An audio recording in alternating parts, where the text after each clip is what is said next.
How many weeks have you lost wrestling with authentication flows, half baked billing integrations, and dashboard spaghetti code while your core product vision gathers dust?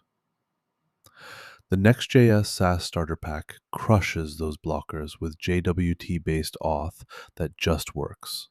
Stripe checkout pre wired for subscription tiers, React dashboard components with live data visualization, and RESTful API routes scaffolded for infinite scale.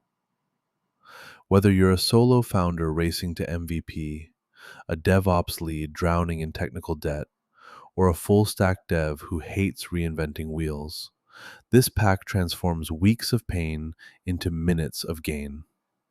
Let's build the product that actually matters. Here's what's inside the Next.js SaaS Starter Pack. Authentication layer with Redis-backed session management. Stripe billing module with webhook handlers for subscription events.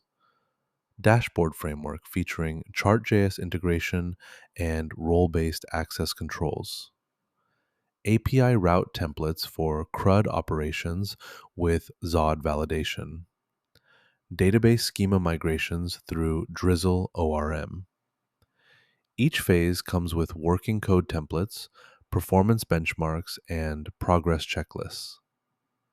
And it works everywhere: Claude Code, Cursor, Gemini CLI, Windsurf, Copilot, Warp, and more.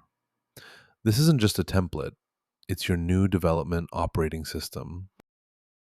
Installing the Next.js SaaS Starter Pack takes one command: npx quanta-skills add nextjs-saas-pack.